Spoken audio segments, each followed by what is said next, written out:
Pese a que salió a la cancha hace apenas 3 meses, el partido Cabildo Abierto, que postula a la presidencia al general retirado Guido Manini Ríos, ex comandante jefe del Ejército, se está haciendo notar en la campaña electoral. 2 sondeos muestran un alza en la intención de voto de Cabildo Abierto que le permitiría obtener por lo menos un senador. La última encuesta de la consultora Opción, publicada el miércoles, indica que entre abril y mayo Cabildo Abierto pasó de 2 a 7%, con lo cual queda casi a la par del Partido Colorado, que está en 9% de intención de voto. Por su lado, la encuesta de Radar, publicada hace 3 semanas, mostró que Cabildo Abierto había pasado de 5 a 6% entre marzo y mayo, ubicándose como la cuarta fuerza política. Después de una recorrida amplia por todo el interior, en estos últimos días, antes de las internas, el partido está concentrado en actividades en Montevideo sobre todo. ¿Cuáles son sus propuestas principales? ¿A qué aspira esta nueva formación política? Vamos a conversar en los próximos minutos con el general retirado Guido Manini Ríos. General Manini, buen día. Gracias por acompañarnos otra vez. Buenos días a usted. Ya charlamos en su momento, fue en los días posteriores a su cese como comandante jefe. Ahora creo que vale la pena centrarnos en este proyecto político que está encabezando.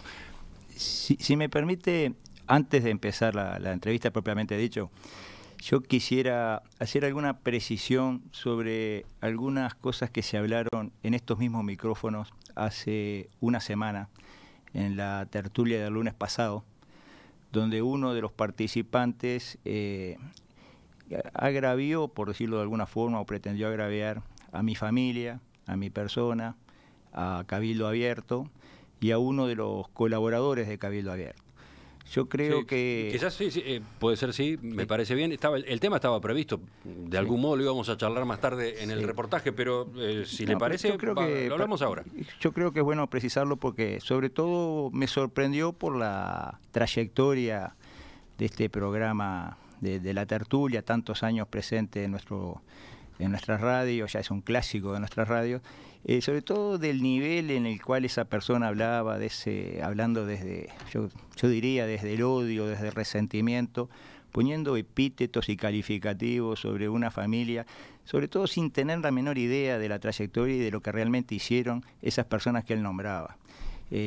Hablaba de mi abuelo, de mi padre, de mi hermano. Yo creo que mi abuelo, por ejemplo, fue uno de los impulsores principales, redactor y defensor de la ley de las 8 horas, entre otras tantas cosas de neto contenido social, y fue una persona política de la cual se le podrá decir cualquier cosa menos ponerle el rótulo de fascista así a la ligera como se puso.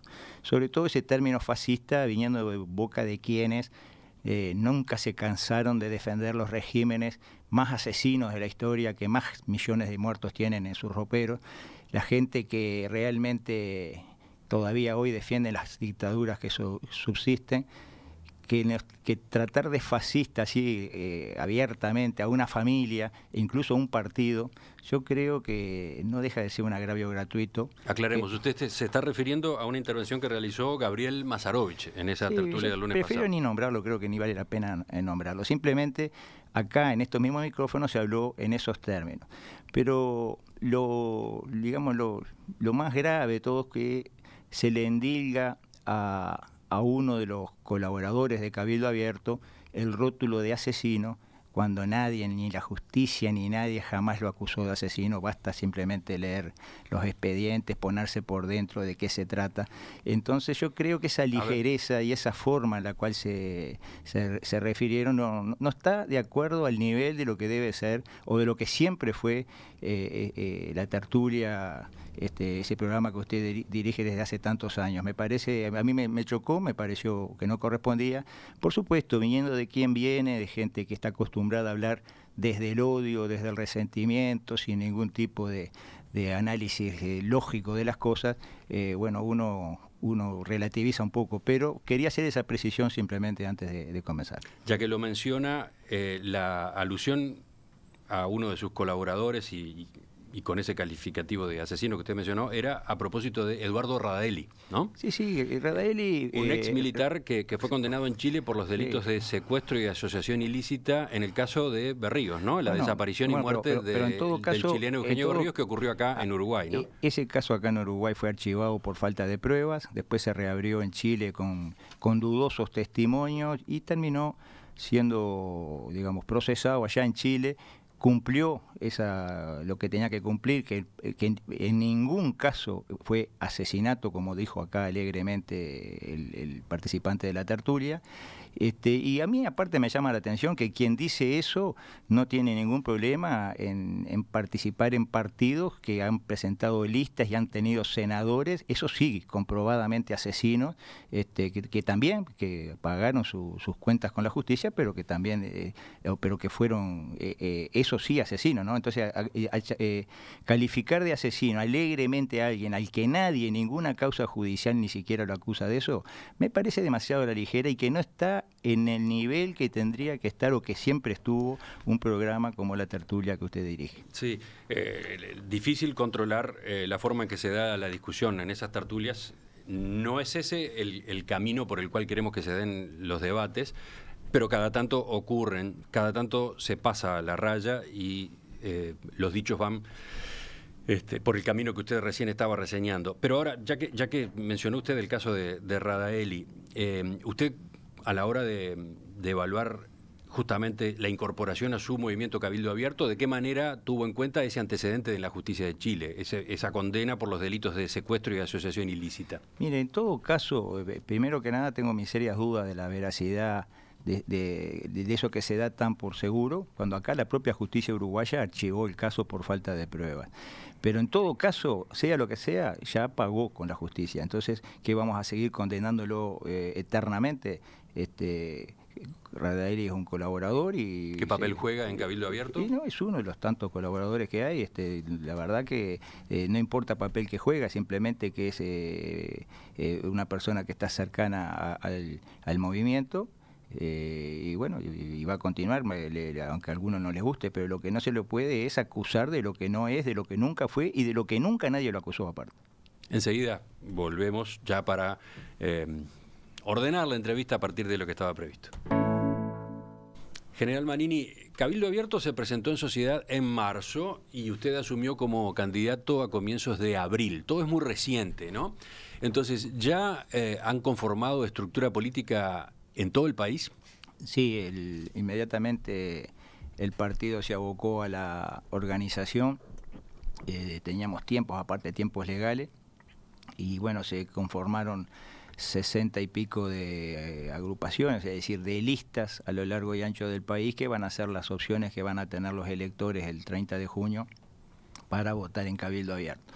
Va a haber listas en todos los departamentos, una lista nacional, o sea, para la convención nacional en cada departamento, y varias listas, en algunos casos como Canelones una veintena de listas, en otros son 2 o 3, hay algún departamento que hay una sola, pero en todos hay listas, o sea, hay una estructura armada, hay locales, nosotros le llamamos cabildos a nuestros locales, abiertos en todo el país, decir que ya, digamos, la estructura va agarrando forma y bueno, y realmente lo que está marcando esta campaña es el entusiasmo de la gente que se acerca a esa estructura. Justamente ante la sorpresa que provoca ese despliegue de Cabildo Abierto y la recepción que está teniendo, hay interpretaciones distintas, ¿no? Por ejemplo, el nuevo ministro de Defensa, José Bayardi, decía que una explicación es que usted usó su cargo con fines políticos, que en los últimos meses, el último año y pico, con todas las salidas que tuvo de manera pública, con las pulseadas con el Poder Ejecutivo, de algún modo estaba construyendo esta plataforma. Bueno, no voy a volver sobre el ministro Bayardi, ya he dicho un par de veces de que él generalmente opina muy a la ligera de muchos temas. En este caso, a mí me caben 2 reflexiones. Primero, yo durante más de 40 años en el ejército como oficial, tuve más de 40 años de oficial, he tenido miles y miles de subordinados en distintos destinos en que estuve, pero miles y miles de los cuales la inmensa mayoría están vivos. Habría que preguntarles, hacer alguna investigación periodística o de la que se quiera hacer sobre concepto de lo que yo hice durante esos 40 y pico de años, y yo le puedo asegurar que mi conducta cuando yo era alférez a los 20 años, capitán a los 30, jefe a los 40 o coronel a los 50, siempre fue la misma. He tenido aparte sanciones no tan sonadas, porque la del año pasado, esa de los 30 días, fue demasiado publicitada, pero he tenido sanciones de ese tenor a lo largo de mi carrera, y muchas veces por temas muy similares. Es decir, que yo puedo exhibir que actué de la misma forma desde el día que egresé como oficial hasta el día que dejé el cargo hace un par de meses, de la misma forma. Entonces, ¿qué conclusión se saca? Que yo empecé a hacer política a los 20 años, utilicé mi cargo para hacer política desde los 20 años. La otra consideración que me merece este tipo de aseveraciones es, entonces, por ejemplo, el ingeniero Daniel Martínez utilizó su cargo desde la Intendencia de Montevideo para proyectarse a la política. Se discute eso. Eso se discute, efectivamente. Bueno, o la ingeniera Cose utilizó el Ministerio de Industria y el Antel Arena para dedicarse a la política. Se discute. También se discute, por supuesto. Pero yo digo, todos, vamos a algo más.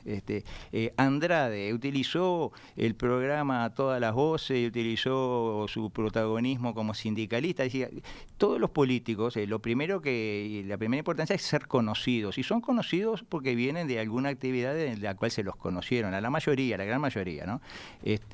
Fueron conocidos, salvo alguno que tuvo que hacer una propaganda para que lo conocieran, pero digo, la gran mayoría vienen de algún lugar desde donde se hicieron conocer. Pero eso no quiere decir que desde que entraron en el cargo pensaban en la política.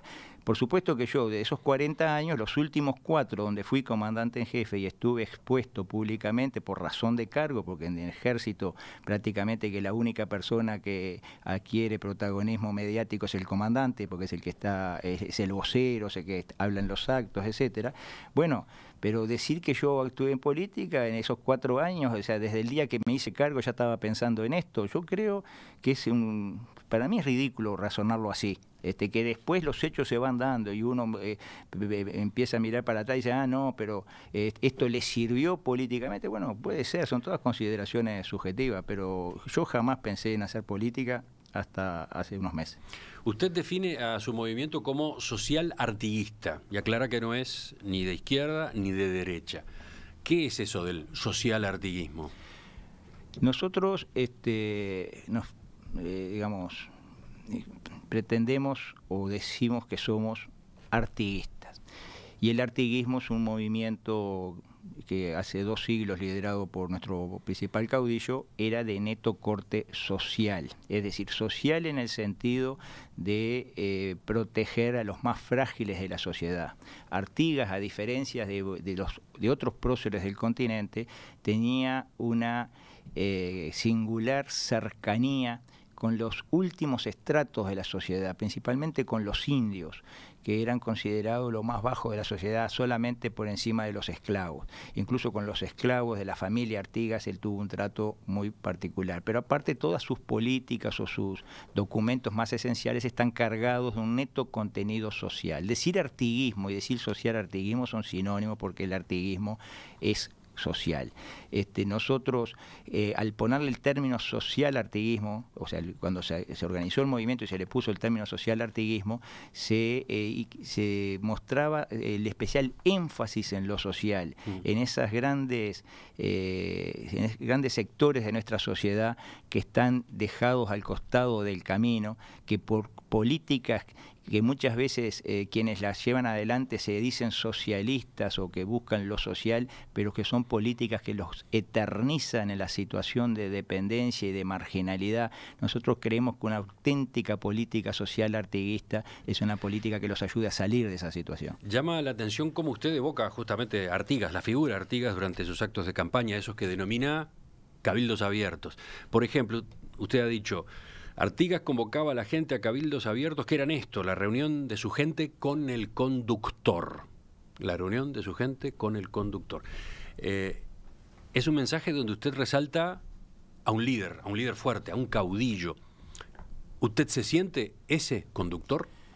No, yo creo que la gente lo que está buscando hoy es alguien que dirija las cosas del país hacia las soluciones que está buscando, que está pidiendo a gritos.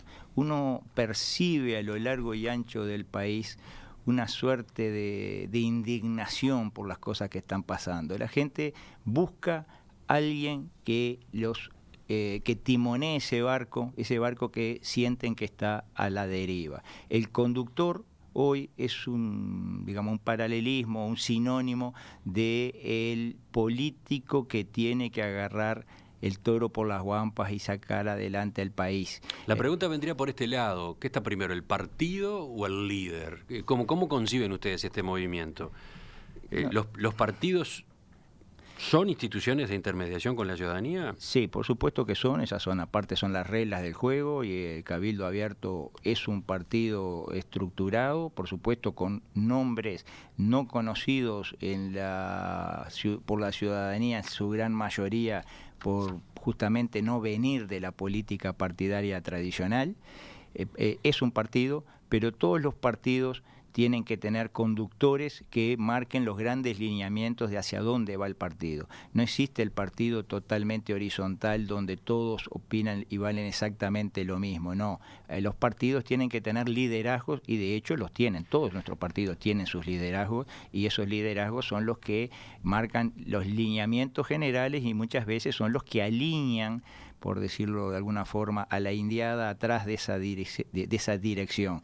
Y es importante el liderazgo en los partidos. No es esencial y no es solo el líder. Por supuesto que el partido tiene una estructura, y esa estructura tiene que ir en el sentido de los lineamientos que marca quien lo dirige. Usted ha destacado también la figura de Nardone como un caudillo, Benito Nardone. ¿Se identifica con él? ¿Qué es lo que rescata de Chicotazo? Nosotros hicimos un paralelismo cuando estamos historiando qué significa Cabildo Abierto. Cabildo Abierto es una vieja institución de cuño hispánico que viene de la época pre-independencia, una institución que funcionó mucho en la época de Artigas. Era la convocatoria de la gente en las plazas para decidir los grandes temas que afectaban al pueblo oriental. Fue un cabildo abierto el que designa a Artigas jefe de los orientales, es un cabildo abierto el que decide que el pueblo oriental acompaña al ejército en su marcha hacia el norte, dando lugar a lo que después se llamó el éxodo del pueblo oriental. Cabildos abiertos eran esas expresiones populares. Eso desaparece con la Constitución del 30. Los constituyentes del 30, ignoran a la institución cabildo en toda su acepción, y resucita nuestra historia a mediados del siglo XX de la mano de Benito Nardone Chicotazo. Yo, más que evocar o que hablar de la figura de Nardone, lo que yo hago es evocar a los cabildos abiertos en nuestra historia y cuándo fue que resurgieron. Resurgieron en el siglo XX, desaparecido el movimiento ruralista y muerto Nardone, eso se volvió a enterrar, no apareció más, y nosotros pretendemos en cierta forma reactivar esos cabildos abiertos, porque entendemos que es una forma de democracia en la cual la gente participa mucho más activamente y está en contacto con quienes los conducen. Enseguida, en la segunda parte de la entrevista con el general Guido Manini Ríos, vamos a explorar cuáles son los temas prioritarios en materia programática, por qué además elige esos, cuándo va a estar pronta una propuesta. General Manini, hablábamos del social artiguismo que identifica a Cabildo Abierto. Ahora, en su discurso hay un fuerte componente nacionalista. ¿De dónde viene? Bueno, es coherente con el artiguismo, ¿no? Si Artigas fue un defensor del derecho particular de los pueblos, como se llamaba, de la autonomía de los pueblos de carne y hueso, no el pueblo en forma abstracta, el pueblo de Montevideo, el pueblo de Colonia, el pueblo de Córdoba, la autonomía de los pueblos, es decir, que ese tipo de celo por defender lo que siente la gente del lugar, eso es lo que hoy se puede, hacer cierta similitud con el nacionalismo, es decir, la intención de que las cosas, los problemas de los uruguayos los arreglemos entre los uruguayos y no que nos vengan con recetas de afuera a decirnos lo que tenemos que hacer, que nos vengan con libretos, a veces con ciertas cargas ideológicas que nos hacen hacer esto o lo otro. Sí, acá estoy recordando una frase de su discurso del otro fin de semana en el acto en Plaza Comensoro. Dijo que no va a seguir ortodoxias económicas que se aprenden en universidades de otras latitudes, que a veces nos las imponen como dogmas y evitan que el país pueda encontrar soluciones a sus propios problemas aplicando recetas de otros lugares. Sí. ¿Qué son esas ortodoxias que nos imponen desde afuera? Bueno, ¿a cuáles se refería? Bueno, muchas veces hay muchos dogmatismos, y sobre todo en todos los aspectos, pero sobre todo en materia económica, que hacen que el Estado uruguayo cumpla a rajatablas con determinadas recetas, cuando a veces esas no son las mejores soluciones para sus problemas. ¿Usted se refiere a organismos internacionales o se refiere a, no sé, think tanks, grupos de pensamiento con determinadas ideologías? Combinación, las dos cosas. A veces son exigencias de organismos internacionales, a veces son esos grupos, los think tanks, que imponen en cierta forma sus ideas. Acá tenemos muchos economistas y gente que en definitiva son decisores en materia económica que razonan de esa forma. Nosotros lo que decimos, por supuesto que pregonamos un control de los grandes números, el país no puede entrar en un descontrol populista de esos que se terminan gastando lo que no se tiene, endeudando al país por décadas para adelante en forma irresponsable.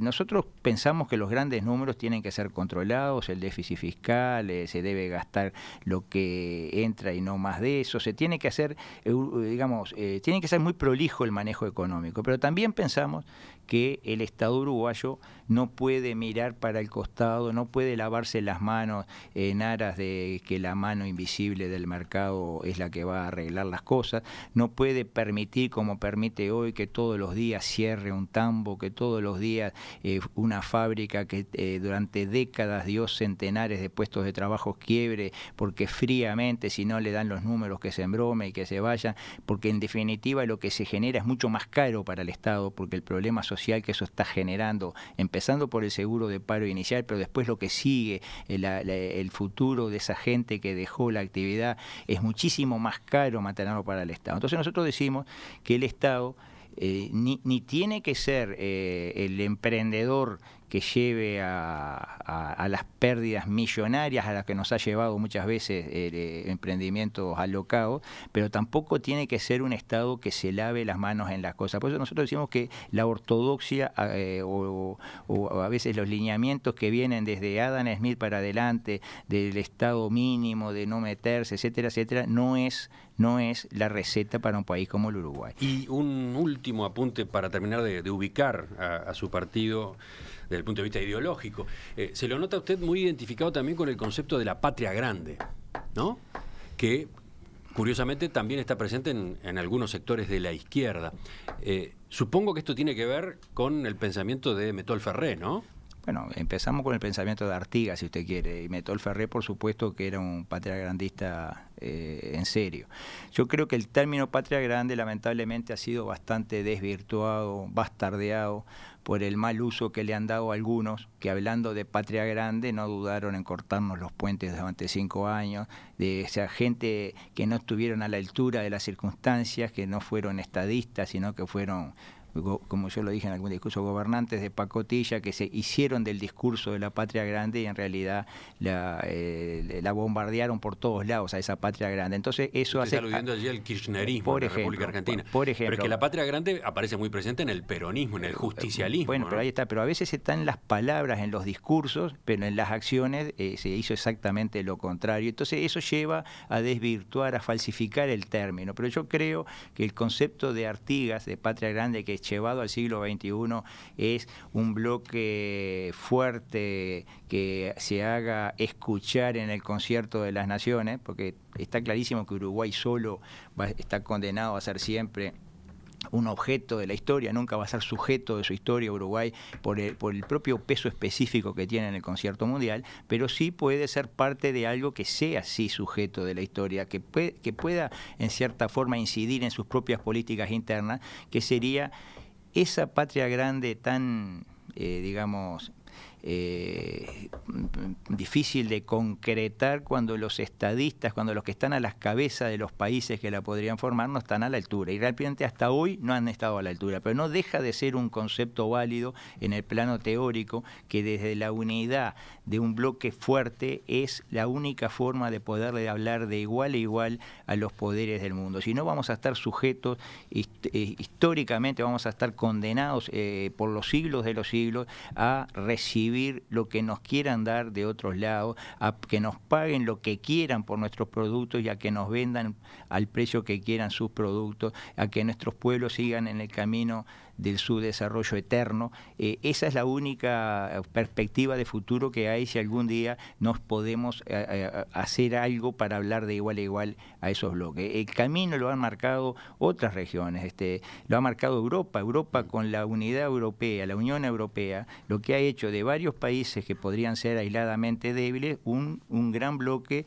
que puede hablar de otra forma en el concierto mundial. Por supuesto que Europa hoy está con serios problemas y también habrá quienes puedan decir que ese ejemplo no vale, pero lo cierto es que esta es la era de estados continentales industrializados, tecnificados en la revolución tecnológica, como Estados Unidos, como puede ser Rusia, como puede ser China, como puede ser India, como puede ser Europa, en la medida en que sean grandes bloques y poderosos. Si son aislados, pequeñas partes aisladas, están condenadas, salvo algunas excepciones que en definitiva siempre están bajo el ala de alguno de esos bloques, salvo pequeñas excepciones, estamos condenados a ser siempre, toda la vida, dependientes de lo que se nos marque desde afuera. En estas ideas de la patria grande o de la oposición a ortodoxias económicas que vienen de otras latitudes, parece haber coincidencias con los planteos que hacía en su momento Eleuterio Fernández Huidobro. ¿Por ahí tenían un camino de diálogo?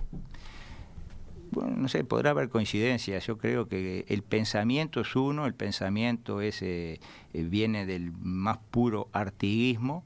Si Huidobro o algunos otros que estaban a la izquierda, por supuesto que también lo sabrá en lo que se considera la derecha, que razonen de la misma forma, eso, quienes coincidan con ello no cambia nada. Acá nosotros lo tomamos del artiguismo y no lo tomamos de ninguna otra persona, pero sí podría haber habido coincidencia, como también había. Se lo comento porque usted ha marcado en más de una ocasión coincidencias que tenía en las conversaciones con el entonces ministro de Defensa, que fue de algún modo quien lo promovió como comandante en jefe. Sí, yo siempre hablé de las coincidencias en el tema de las soluciones a los problemas administrativos y operativos de los cargos que yo desempeñé, primero como director de Sanidad Militar y después como comandante jefe del Ejército, dependiendo de él. En ese plano, nunca hablé de coincidencias en el plano político y sí, a veces coincidíamos en las visiones de la historia, sobre todo historia del siglo XIX. Por supuesto, nunca hablábamos de los temas de la historia reciente con Huidobro. Seguridad pública, economía y puestos de trabajo, educación, temas que Cabildo Abierto ha priorizado en estas primeras semanas de campaña. Sobre esos capítulos vamos a hablar en la última parte de la entrevista. Estamos conversando esta mañana en Perspectiva con Guido Manini Ríos, excomandante en jefe del Ejército.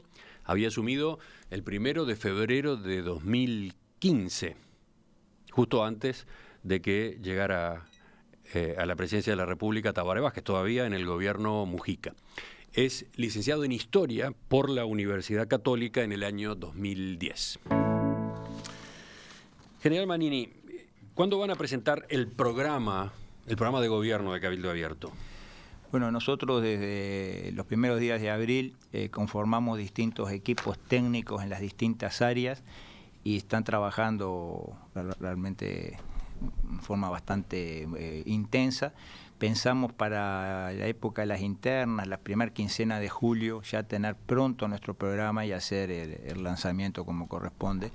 Más allá de eso, tenemos los lineamientos generales de lo que vamos a hacer, que es lo que hemos estado diciendo a lo largo y ancho del país, en los llamados cara a cara con la gente, en los distintos actos, pero el programa detallado, el cómo de cada cosa, lo vamos a estar presentando en el correr del mes de julio. Seguridad pública parece, si uno lee sus discursos y escucha lo que usted viene diciendo por el país, es como el tema más fuerte. Sí, el tema más fuerte que nosotros hablamos es justicia, justicia para todos los uruguayos, justicia en todos los ámbitos de la vida. Para llegar a justicia, nosotros hablamos, tenemos que tener trabajo para los uruguayos, tenemos que tener seguridad para los uruguayos y tenemos que tener educación de calidad para los uruguayos, educación pública de calidad. Solo así se va a llegar a un estado de justicia como nosotros lo concebimos. Terminar con las injusticias que hoy tenemos, la injusticia del que trabaja de sol a sol y no llega a fin de mes, o que tiene que terminar endeudándose en una calecita que no tiene fin, de un plástico en otro para pagar la cuenta anterior, la injusticia de ver que quienes delinquen no pagan con el delito, la injusticia de ver que uno se desloma y otros por acomodo o por vivir de la limosna de otros viven igual o mejor, la injusticia de tantas cosas, la injusticia del que trabajó toda su vida y al final de su vida ve que todo su esfuerzo no sirvió para nada, termina quebrando, cerrando. Y bueno, ese tipo de injusticias es lo que nosotros tenemos como principal bandera de terminar. Vamos por partes. Ya que mencionó en primer lugar el tema empleo o las dificultades para el trabajo. Y ya que decía hace un rato, el Estado no puede lavarse las manos, no puede dejar las cosas libradas a la mano invisible del mercado.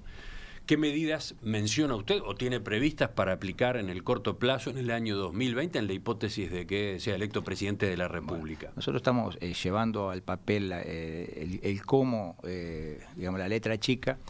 Los grandes lineamientos son: hay que generar las condiciones para que haya puestos de trabajo para todos los uruguayos.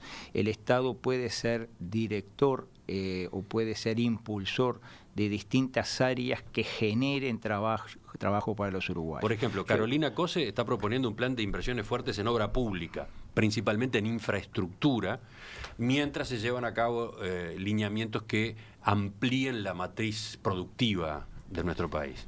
Bueno, puede haber algo de eso.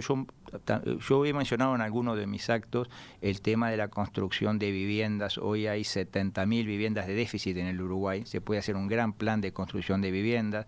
Hay que arrimar a gente que hoy está sin trabajo y sin habilidad para el trabajo, que nadie la va a contratar, enseñarle a hacer lo que hay que hacer en determinados planes de actividad y hacer, impulsado por el Estado, buscando la financiación privada, hacer obras que realmente sean necesarias para los uruguayos, pero puede haber también alguna obra de infraestructura. Yo pongo un ejemplo que lo he puesto en algún caso.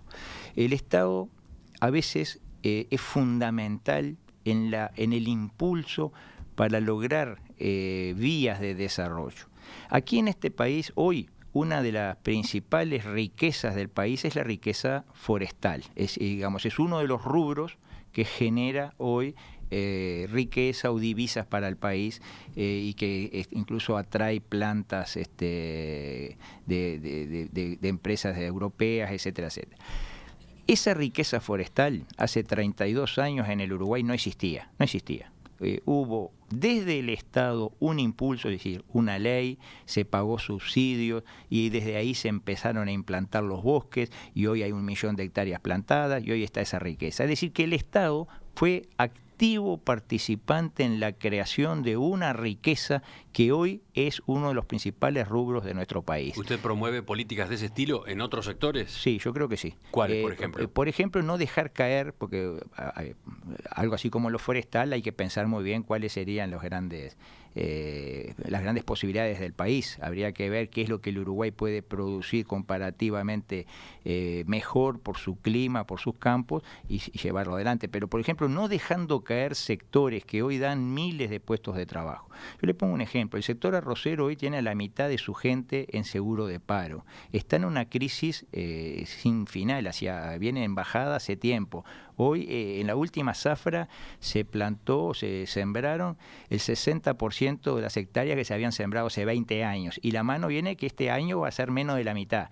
Miles y miles de puestos de trabajo se están perdiendo, mucho más de lo que puede dar la nueva empresa, esta papelera. Miles y miles de puestos de trabajo. El Estado los está dejando caer así por los excesivos costos que le impone en la producción, es decir, el sector arrocero uruguayo produce con costos muchísimo mayores que otros sectores arroceros. Le pongo como el ejemplo el arrocero, pero el sector lácteo, que están también todos los días cerrando un tambo, que está generándose la misma situación de pérdidas de lugares de trabajo. El Estado, capaz que con unos pocos millones de dólares, puede salvar y lograr el retorno de ese dinero en poquísimo tiempo, ya por el hecho de no tener el problema social que va a tener con la gente que se va a los cordones de miseria de las ciudades, pero no solo eso, sino que aparte también con la cantidad de divisas que se pueden generar en lo inmediato si no cierran esos emprendimientos. ¿Cómo considera en ese análisis el problema que tenemos con el déficit fiscal, que está altísimo? Bueno, hoy en 4,8% del PBI, bueno, probablemente al comienzo del próximo periodo en más de 5% del PBI. Bueno, un estudio del BID de finales del año pasado dice que 3,7% del PBI se debe al mal gasto, ¿no? Por supuesto que para el BID mal gasto también es el exceso de funcionarios, que es algo que no es tan fácil de achicar de un día para otro en el Uruguay, pero sí establece como parte de ese mal gasto las demoras en las ejecuciones de las obras públicas, los sobrecostos en las obras públicas y la corrupción. Eso es lo que dice el BID en un informe de septiembre del año pasado. Nosotros creemos que por ahí hay mucho. ¿A ese organismo internacional sí le presta atención? Yo le presto atención a todos, Lo único que digo, no hay que seguir las recetas a rajatabla. Pero esos informes a veces tienen visos de seriedad, por lo menos están hechos por técnicos. Y si ellos nos dicen eso, bueno, algo tal vez ahí haya mucha tela para cortar, mucho gasto para achicar en el Estado. Nosotros somos conscientes de que el Estado realmente tiene demasiado gordura, tiene demasiados gerentes en las empresas públicas, demasiados asesores en todas las reparticiones, hay capaz que donde hay 5 directores pueden haber 3, puede haber 1, se puede achicar sensiblemente, sobre todo del lado de la cabeza de las distintas reparticiones del Estado, los gastos, y si se pueden hacer políticas mucho más austeras. Nosotros creemos que ¿Usted habla, por ejemplo, de reducir sueldos? No, reducir sueldos, nosotros sí ponemos un tope a los sueldos, hemos planteado eso, que hoy por hoy hay sueldos del Estado que obedecen a país rico, y hoy el Uruguay no es un país rico, es un país que está viviendo de prestado, entonces no se puede dar el lujo de tener sueldos de gerentes de 300, 400 mil pesos, sueldos realmente desorbitados para la realidad uruguaya. Nosotros hemos hablado en algún momento de poner un tope, de poner el número que se dijo fue de 12 veces el sueldo mínimo que paga el Estado, algo así de 200 y pico de mil pesos, y a partir de ahí hacer una escala en la cual los sueldos del Estado sean sensiblemente menores a los que son hoy, en un proceso que por supuesto no ataque los derechos adquiridos, lo que está ganando hoy, pero en algo que se comience en un momento para que, llegado un tiempo prudencial, todo el mundo esté ajustado a esa escala de valores. Usted decía, en ese concepto de justicia que pregonan, otro rubro fundamental es la seguridad pública, y en esa materia, ¿por dónde van? Bueno, la seguridad pública, nosotros primero no coincidimos con la propuesta esta que se va a plebiscitar de una Guardia Nacional a partir de militares. Creemos que esa no es la solución, aparte de muchos inconvenientes que genera y aparte de no corresponder cambiarle la actividad a quien desarrolló una carrera con una determinada vocación. O sea, no estamos de acuerdo con ese plebiscito que se convoca ahora para el mes de octubre.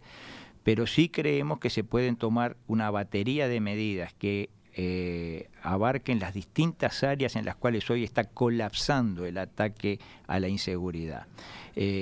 Nosotros hablamos de, primero, la policía. A la policía hay que darle el respaldo necesario para que pueda actuar, para que no tenga las manos atadas, para que pueda hacerse respetar, para que pueda actuar con eficacia y con eficiencia. A la policía hay que darle instrucción periódica, a la policía hay que restablecerle la cadena del mando, a la policía hay que organizarla seguridad, llevarla nuevamente cerca de los vecinos, restablecer la presencia de las comisarías en los barrios. Hoy tenemos comisarías cerradas o con un solo policía actuando. A la policía hay que darle en definitiva buena gestión. Hoy lo que tiene la policía es una pésima gestión. Ese es un aspecto, un capítulo de esa ley de convivencia ciudadana que nosotros pensamos remitir al Parlamento con carácter de urgencia el 1 de marzo del año 2020 si somos gobierno. Otro capítulo es una reforma en el tema del nuevo Código del Proceso Penal, que ha demostrado que muchas veces actúa en beneficio de los delincuentes y no de la sociedad agredida. En ese punto coincide con el gobierno, entonces, porque el Ministerio de Interior ha señalado que las cosas cambiaron en materia de rapiñas, por ejemplo, o de homicidios, a partir de la entrada en vigencia del nuevo Código del Proceso Penal. Yo creo que no hay dos lecturas. El nuevo Código, en ese sentido, ha sido desastroso. Lo grave es que lo han votado todos los partidos. Hay que también darle a las fiscalías los recursos y los medios para que dé abasto. Hoy por hoy la ola le pasó por arriba y la mayoría de los delitos quedan sin investigar por falta de posibilidades de los propios fiscales de investigarlo. Entonces, cuando la mayoría de los delitos ni siquiera se investigan, el delincuente enseguida lo percibe y enseguida se da cuenta que acá es facilísimo delinquir y estamos en la situación en que estamos. O sea, policía, fiscalía. Después está el tema cárceles. El tema cárceles, lo hemos dicho más de una oportunidad, es una vergüenza nacional. Acá cada relator de ONU que viene y mira el sistema carcelario nuestro hace informes lapidarios. El comisionado parlamentario ve el estado de nuestras cárceles y hace también informes lapidario. Lo menos que dice que el trato en las cárceles es inhumano, eso es lo menos que dice. Y acá parecería que a nadie le interesa. Hemos visto episodios dantescos dentro de las cárceles en los últimos meses, las cosas que se están dando, ofician de depósitos de gente donde proliferan las bandas y donde el nuevo preso tiene que afiliarse a una banda para que no lo maten y pagar por su vida porque si no lo matan. Son realidades que todo el mundo sabe que ocurren. Para corregir esas patologías hay que invertir. Y mucha gente que reclama más seguridad pública no está dispuesta a que se destine dinero a las cárceles. Sí, indudablemente que dinero hay que invertir, pero también yo creo que hay que cambiar una actitud. Yo creo que hay que decir, bueno, acá en las cárceles mandan los guardias, no mandan los delincuentes. En las cárceles, para rehabilitar a los presos hay que hacerlos trabajar. Los presos no pueden estar ociosos todo el día y lucubrando qué van a hacer y qué no van a hacer, y manejando aparte con celulares o con todos los medios modernos, manejando bandas desde adentro de las cárceles o incluso a veces presionando a sus guardias. Yo creo que lo que se está viviendo hoy en las cárceles es dantesco y hay que cambiarlo sustancialmente, y creo que ahí lo primero que hay es que se necesita es la voluntad de ejercer la autoridad en toda su extensión. Se está disponiendo que sea la Guardia Republicana quien se ocupe de la seguridad en las cárceles. Bueno, yo no sé si esa es la solución. No sé si es la solución. Da la impresión de que va en el sentido de lo que usted reclama.